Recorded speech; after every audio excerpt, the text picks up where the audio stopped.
مامۆستایانی ئاینی وەک خۆر و مانگ پرشنگدارن و ڕۆڵی کاریگەریان هەبووە لە خزمەتکردنی کۆمەڵگە و مێژووی کۆن و نوێی گەلەکەمان هەر لەبەر ئەوەیە هیچ کەس و لایەنێک نابێت و ناتوانێت مزایدەی کوردایەتی بەسەرماندا بکات. ئەمە وتەی بەشێک لە مامۆستایانی ئاینیە لە هەرێمی کوردستان. وەکو عەرزم کردی ئەم مامۆستا ئاینیە ئەگەر بێت و خۆی کە کاتی قسەکە ئەکا لە خۆی یا تەطبیقی بکە لە ناو دڵی خەڵکا جێگرە بێ کەسیش ناتوانێت قسە بکە. ئەو وەختە کەس بۆی نییە بتوانێت بەرامبەر مامۆستا ئاینی قسە بکە. چونکە مامۆستا ئاینی خۆی بۆ خۆی پرشنگدارە وەکو ئەو خۆرەوای. مامۆستا ئاینی دایمەن حازرە ناو هەموو بۆنەکانە بە خۆشیوە بە ناخۆشیوە بە کێشەی خەڵکەوە. کوڕەخوا عەفو بکە یاخوا مامۆستا ئاینی نەبێ ئەسڵەن یعنی ژن و شنخوازی دروست نابێ. مامۆستا ئاینی ئەوەنە مقدمە ئەوەنە جوانە ئەوەنە چاکە.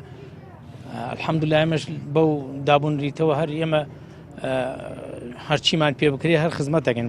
مامۆستایەکی دیکەی ئاینی دەڵێ هیچ بزاوت و شۆڕشێکی نەتەوەیی نەبووە کە مامۆستایانی ئاینی و کەسانی موسڵمان و ئیماندار پێشڕەوایەتیان نەکردبێت، بەڵام بەهۆی قۆڕەخکردنی میدیا و پیلانێک بۆ کەنارخستنی ڕۆڵی مامۆستایانی ئاینی ئەو بابەتە نەخراوەتە پێش چاو. ئامانجیش لێدانە لە ئاینی پیرۆزی ئیسلام و ڕەمزەکان. بەڵێ دیارە ڕۆڵی مامۆستایانی ئاینی لە مەسەلە نەتەوایەتیەکاندا ئەتوانێت بڵێن لە بەشی پێشەوەی چونکە گەر ئێمە تەماشای ڕابردوو بکەین هیچ شۆڕشێکی کورد نەبووە لە هیچ پارچێک لە پارچەکانی کوردستان ئیلا مامۆستایانی ئاینی و شێخان و سەید و ئەهلی دین و پیاوی چاک و خەڵکانی ئەهلی مزگەوت پێشەنگ و ڕابەری ئەم شۆڕشانە بوون.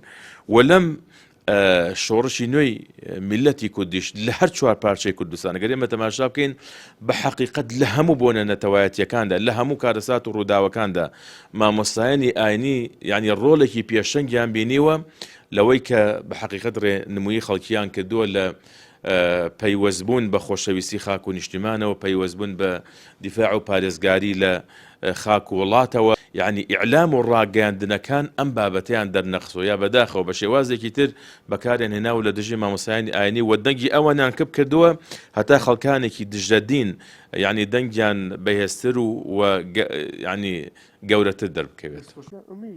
مامۆستایەکی دیکەی ئاینیش دەڵێ هیچ کەس و توێژێک هێندەی مامۆستایانی ئاینی خزمەتی کۆمەڵگەیان نەکردووە و بەردەوامیش مامۆستایانی ئاینی بە جلوبەرگی ڕەسەنی کوردیەوە ئەرک و خزمەتەکانیان پێشکەش کردووە و هیچ کاتیش مزایدەی کوردایەتیان بەسەر کەس و لایەنی دیکەوە نەکردووە.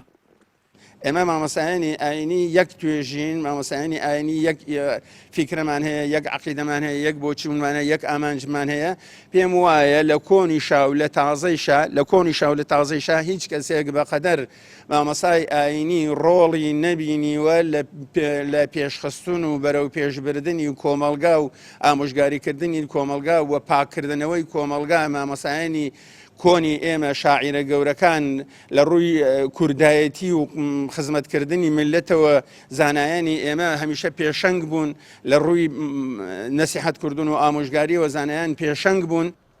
چەند ڕۆژێکە لێرە و لەوێ چەند کەسێک کە بە پەنجەکانی دەست دەژمێرێن وا دەردەکەوێت ئەجێندایەکی تەموو مژاوی جێبەجێ بکەن لە پاڵ شەپۆلی جەماوەری بۆ پشتیوانی لە ڕۆژئاوای نیشتیمان کەوتونەتە وێزەی ئاینی ئیسلام و مامۆستایانی ئاینی و کۆنەقینی خۆیان نوێ دەکەنەوە. بۆیە داوا دەکرێت ئەو کەسانە بخرێنەوە قاڵبی بچووکی خۆیان و ڕێگەش بگیرێت لەوەی هەوڵی نەزۆکیان بۆ لێدان لە ئاین دۆزی ڕەوای گەلەکەمان بشێوێنێ و لێکترازانی کۆمەڵایەتی دروست بکات. وشیار محەممەد، کەناڵی ئاسمانی پەیام، سلێمانی.